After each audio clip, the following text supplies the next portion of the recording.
Hvad jeg tager med fra gruppen, som hedder større udskolingsafdelinger, det er en meget, meget, meget konstruktiv snak om, hvad vi kan gøre for at give vores 7. til 9. klasser primært en bedre udskoling for folkeklassen, eller for folkeskolen. Der har været for og imod, og vi har snakket gode ting og dårlige ting, men det vi kommer frem til er, at som udgangspunkt er der nok 3 steder i kommunen, man kunne lave udskolingsafdelinger.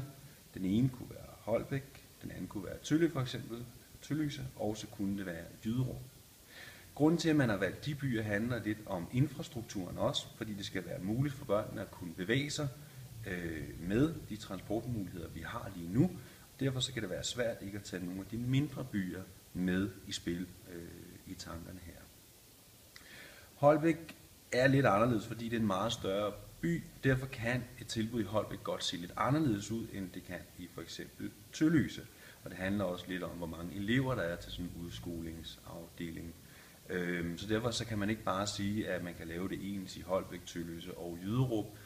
Men en ting er alle enige om, det er, at vi skal i hvert fald tænke i den her retning, og vi skal finde nogle afdelinger og skoler, der eventuelt skal slås sammen til nogle udskolingsafdelinger, som jeg siger, kunne være i Tølløse og Jyderup for eksempel.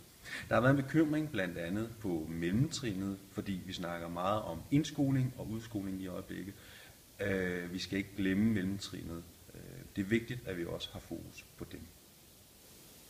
En af de ting, som vi har snakket rigtig meget om, det er blandt andet at gøre dem i udskoling parat til erhvervslivet og ungdomsuddannelser efterfølgende.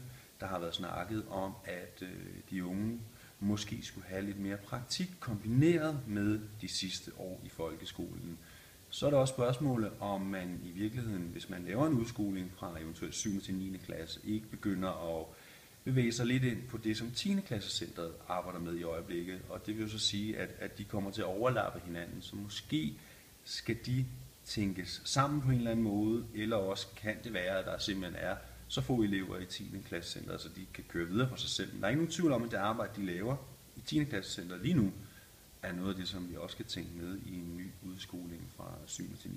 Altså gøre dem parat til erhvervslivet. Vi skal selvfølgelig også have for øje, at det ikke er alle de unge i den aldersklasse, der måske er parat til erhvervslivet, men det er i hvert fald noget, vi skal tage hånd om.